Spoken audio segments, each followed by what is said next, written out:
Hello বন্ধুরা, কেমন আছো সবাই? আশা করি সবাই খুব ভালো আছো। গুড মর্নিং সবাইকে। মন্দিরাস ব্লগসের আরেকটি নতুন ব্লগে সবাইকে স্বাগত জানাই। আজকে সোমবার, সকাল এখন 6টা। আমি নিচে নেমে পড়েছি কারণ মেয়ের জন্য টিফিন বানাতে হবে। রোজ এক চিন্তা, কি টিফিন বানাবো সেটা খুঁজেই পাই না। তো ভাবলাম যে আজকে অনেক পাউরুটি আছে বাড়িতে, তো ভাবলাম যে ব্রেড পকোড়া বানিয়ে নিই। ব্রেড পকোড়াটা খেতে বেশ ভালো লাগবে আর অনেকক্ষণ পেটও ভরা থাকবে। আসলে যা তা টিফিন দিলে তো হবে না, যেমন তেমন করে দিয়ে দিলে হবে না। আর আমি টিফিনে পেঁয়াজ, রসুন, যে কোনো আঁশ জিনিস বলো, সেগুলো আমি একদমই ব্যবহার করি না। তো পাউরুটিটা এই যে টুকরো টুকরো করে কেটে নিয়েছি, মানে পিস জাস্ট ত্রিকোণাকৃতি করে কেটে নিয়েছি, কারণ মেয়ের ওটা সুবিধে হয়। গোটা গোটা ভেজে রাখলে খেতেও অসুবিধে হয় আর দেখতেও খুব একটা ভালো লাগে না, সেই জন্য ওর জন্য ওই ত্রিকোণ করে কেটে নিয়েছি কাঁচি করে পাউরুটিগুলো। আর বেসনটা গুলে নিলাম। বেসনটা একটু জাস্ট নুন দিয়েছি আর একটু লঙ্কা দিয়েছি যাতে একটু খেতে ভালো হয়। তো ওইটুকু দিয়ে বেসনটাতে লাগিয়ে পাউরুটিটা দিয়ে ভেজে নিচ্ছি। মেয়েকে কতগুলো দিয়ে দেবো আর বাড়ির জন্য আমরাও কটাও ভেজে নেব, সকালবেলা চা দিয়ে খেতে খুবই ভালো লাগে। তো সেই জন্য সকালবেলাতে একটু আমরাও খেয়ে নেবো, তাই একটু সকাল সকাল উঠেছি। তো এই যে মেয়ের ব্রেড পকোড়াগুলো রেডি হয়ে গেছে আর এদিকে দুধটাও নিয়ে চলে এসেছি। আর এবার একটু সস দিয়ে দেবো, কারণ ব্রেড পকোড়াগুলো খাবে কি দিয়ে সেটা তো বাড়িতে থাকলে না হয় চা দিয়ে খাওয়া যেত, আমরা তো চা দিয়েই খেয়ে নেব, কিন্তু মেয়ে তো চা দিয়ে খেতে পারবে না, সে কারণে একটু টমেটো কেচাপ দিয়ে দিচ্ছি। তো ব্রেডের সাথে বেশ ভালোই লাগবে খেতে। রেডি হয়ে গেছে দেখো, এবার টিফিনটা রেডি করে রেখে দিচ্ছি। একটু গরম আছে সেজন্য এখন একটু ভরবো না।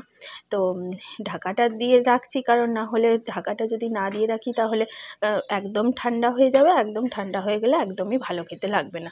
আর ওর বিস্কুটগুলোও বের করে রাখলাম। তারপরে বিস্কুটগুলো ওর বের করে রেখে এসে আমি এদিকে এলাম। ওর বলছে যে একটু প্রজেক্ট আছে, সেই প্রজেক্টের খাতাটা একটু ভরে দিতে। তো এগুলো বাঁধতে পারে না বলে ভরে না দড়িটা দিয়ে। তো তো সেই জন্য আমিও বলছি যে একটু ভালো করে দেখে নে কীভাবে ভরতে হয়। এবার তো নিজে নিজেই সব কিছু করতে হবে। তো সেই জন্য ওকে একটু ওই বলতে বলতেই বাঁধছি। আর ও দেখছে আমি ভালো করে দেখে নে কীভাবে কী করতে হয়। এতদিন যখন ছোট ছিল তখন এগুলো আমিই করে দিয়েছি। আর হ্যাঁ, এবারে তো বড় হচ্ছে আস্তে আস্তে, এবার তো শিখতেই হবে ওকে সব কিছু। তো সবই পারে এগুলো, কিন্তু এই যে বাঁধাটা একদমই পারে না এখন অবধি, তাই আমাকেই বেঁধে দিতে হয়। যাই হোক, এখন সময় আছে তাই বেঁধে দিচ্ছি। তো ও স্কুলের প্রজেক্ট আছে, সবসময় ওদের স্কুলে প্রচুর পরিমাণে প্রজেক্ট দেয়। আর এইসব খাতাগুলো এক একটা প্রজেক্টের জন্য এক একটা খাতা ওদের লাগে, এগুলো চেক করে আবার বাড়িতেই নিয়ে চলে আসে, কিন্তু তাও এই একই মানে ইয়েতে হবে না। আমাদের যেমন কর্মশিক্ষা, শারীরশিক্ষা ছিল, তখন আমরা এইগুলো ব্যবহার করতাম। এদের দেখছি এখন সব কিছুতেই এসব ব্যবহার করে। যাই হোক, ওর হয়ে গেছে। আর ওকে আজকে রেডি করে দিয়েছে, এবার আমি ওর জলটা ভরে দিই। চলো, গুড মর্নিং বলো। Good morning. কি হলো? ঘুম থেকে উঠে পড়েছে। এখন বাজে 9:30, মানে 9:20 বাজছে। তো ঘুম থেকে এই জাস্ট উঠলো, এবার ফোনটা নেওয়ার জন্য ছটফট করছে।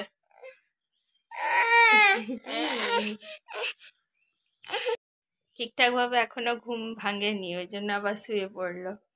অ্যাকচুয়ালি আজকে সারা রাতটাই কালকে ভালো করে ঘুম হয়নি, সকালবেলাতেও খুব উঠে যাচ্ছিল অনেকবার। তো সেই কারণে এখনও এরকমভাবেই আছে, হাই উঠছে এখন ওর। এই যে আমার মশারি একদিকে খোলা আছে, কারণ ওই জানলা থেকে পুরো হাওয়াটা আসছিল, তো পর্দাটা পুরো লাগবে বলে, চোখে ওর লাইট লাগবে বলে আমি ওই রকম মশারিটা একদিকে করে রেখেছিলাম। তো এবার বিছানাটা তুলে নেব, তারপরে ওকে ব্রাশ করাবো, তারপরে ওকে খাওয়ানোর আছে। তো চলো তাহলে সেই সবগুলোই করতে থাকি।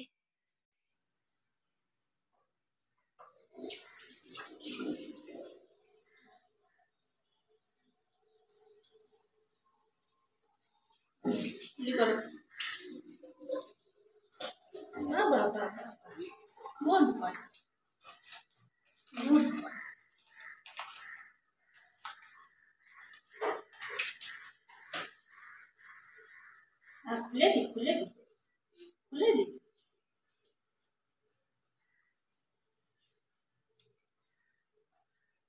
পারবে না, আমি খুলে দিই, তুমি না।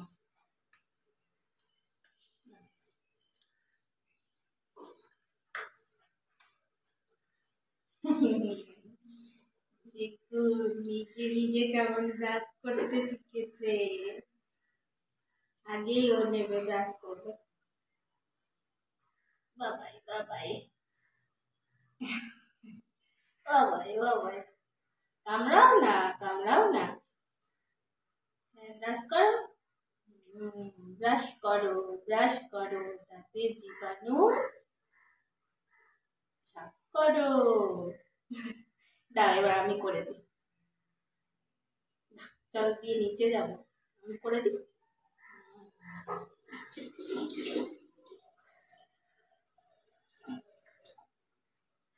কি করো?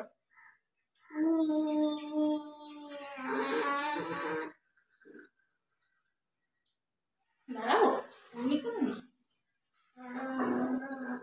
দাঁড়াও দাঁড়াও, করতে দাও, করতে দাও, করতে দাও, অমনি করো না।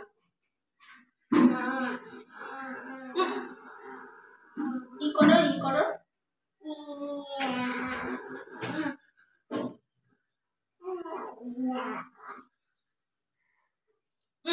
বার করবি না।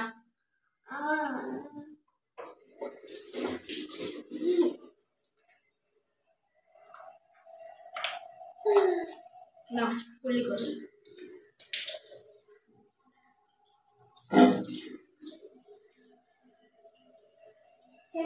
চলো, বেশি জল দিলে আবার খেয়ে নেবে, সেই কারণে দিলাম না। বেশি জল দিলেই খেয়ে নেয়, কুল্লি করে না। চলো এবার ওকে জল খাওয়াবো।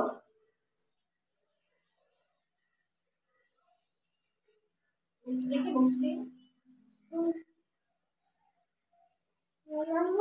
মুখ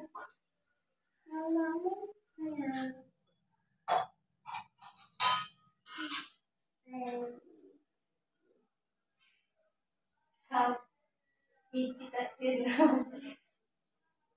খেলো খেলো খেলো খেলো খেলো খেলো।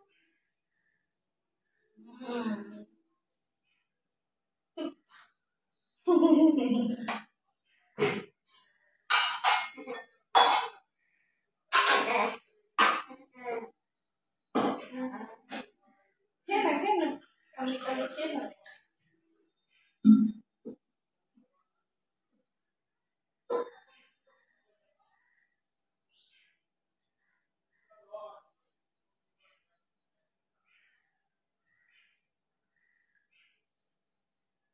আগে জলটা খেয়ে নাও। একটু নকুল দানা দিয়েছি মুখে, তো সেই জন্য নকুল দানাটা আগে খেয়ে নিল, তারপর জলটা খাওয়াবো, তাতে করে একটু জলটা খায়।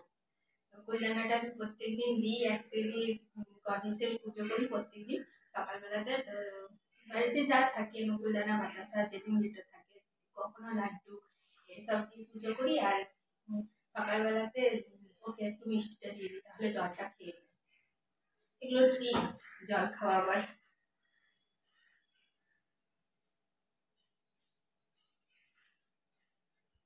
খাবি না? আর খেলো না, যদি ঘুমোবার আগে আজকে জল খেয়েছে অনেকটা, সেই কারণে। তাহলে নিচে যাই, নিচে যেয়ে ওর খাবার করি। আপনাদের সাথে তো সেটা শেয়ার করেইছি, ওকে এখন খাওয়াবো। ওকে খাইয়ে দাইয়ে নিচে নিয়ে এলাম।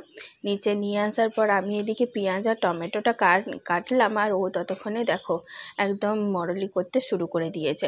এই জন্যেই আমি রান্না করতে পারি না, জানো তো। বাড়িতে থাকলে আমার শ্বশুরমশাই আজকে বাড়িতে নেই, একটু বেরিয়েছে, সেই কারণে এই অবস্থা। আমার শাশুড়ি মা একদমই ওকে দেখতে পারে না, তো ওর খেয়াল রাখতে পারে না, ওর সঙ্গে ছোটাছুটি করতে পারবে না একদমই, সেই কারণে ওকে আমাকে নিয়েই ওকে রান্না করতে হচ্ছে। এই জন্যই আমি রান্নাটা করতে পারি না। চারিদিকে করে, আরও খুব চঞ্চল, মানে চোখে পলক পড়ার সাথে সাথে ও সব কিছু নিমেষে করে দেবে। দেখো এইমাত্র রাখলাম আমি, ওইদিকে পেঁয়াজগুলো নিয়ে নিয়েছে। কি বলি বলো, এখন শুধু ওই ডালটাই বসাবো। আজকে যেহেতু সোমবার, আমি তো খাবো না, কৃষ্ণপক্ষের সোমবার, আমি সোমবারগুলো শুক্লপক্ষের করি। তো কৃষ্ণপক্ষের যেহেতু সোমবার পড়েছে, সেহেতু আমি নিরামিষই খাবো ভাত। তাই বাকিদের জন্য একটু ওই ডাল করে নেব। তাই সেই জন্য সময় বাঁচাবার জন্য কি করছি বলো তো, একটু তাড়াতাড়ি করে তোমার একদম ছকে ডালটা বসিয়ে দেব। আর টমেটোগুলো কাটা থাকলো, টমেটোগুলো ডালগুলো যখন সেদ্ধ হয়ে যাবে তখনই টমেটোগুলো দিয়ে দেওয়া হবে। একদম ছকিয়ে বসিয়ে দিলাম, তাহলে ডালটাও সেদ্ধ হয়ে যাবে আর পরে ছকতেও হবে না। আর এদিকে ডিমটাও সেদ্ধ করতে দিয়ে দিচ্ছি, তাহলে আলাদা আলাদা করে আমাকে আর কোনো কিছুই সেদ্ধ করতে হলো না। ডাল আর ডিম একসাথেই সেদ্ধ হয়ে গেল, সময়ও বাঁচলো, গ্যাসও বাঁচলো, তাই না? তো এইভাবেই সময় বাঁচিয়ে রান্না করি। তো এইভাবেই হচ্ছে, ডালটা হোক, ডিমও দিয়ে দিয়েছি, এবারে ডালটা একটু দিয়ে দেবো, হতে থাকুক ডালটা ততক্ষণে। আর এদিকে নুন হলুদও দিয়ে একদম বসিয়ে দেবো, আর একটু ফুটে গেলেই মানে ডালটা সেদ্ধ হয়ে গেলে তখন টমেটোগুলো দিয়ে দেওয়া হবে। তো চলো এখন ডালটাও দিয়ে দিই। আর ব্লগটা তাহলে এখানেই শেষ করছি আজকের মতো। যদি তোমাদের আমার ব্লগ ভালো লেগে থাকে অবশ্যই করে একটা লাইক করে দিও, শেয়ার করো, কমেন্ট করে জানিও আমাকে যে আমার ব্লগ তোমাদের কেমন লাগছে। আর চ্যানেলে যারা নতুন ভিউয়ার্স আছো তারা প্লিজ চ্যানেলটাকে সাবস্ক্রাইব করে দিও, পাশে থাকা বেল আইকন অবশ্যই করে ক্লিক করে দিও যাতে নোটিফিকেশান তোমাদের কাছে পৌঁছে যায়। আর আমার এই ভিডিও যারা ফেসবুকে দেখছো তারা প্লিজ আমার ফেসবুক পেজটাকে ফলো করে দিও। চলো আজকের মতো এই পর্যন্তই, দেখা হচ্ছে তোমাদের সাথে খুব তাড়াতাড়ি নতুন একটা ব্লগের সাথে। ততক্ষণের জন্য তোমরা ভালো থেকো, সুস্থ থেকো আর পরিবারের সকলকে ভালো রেখো। টাটা।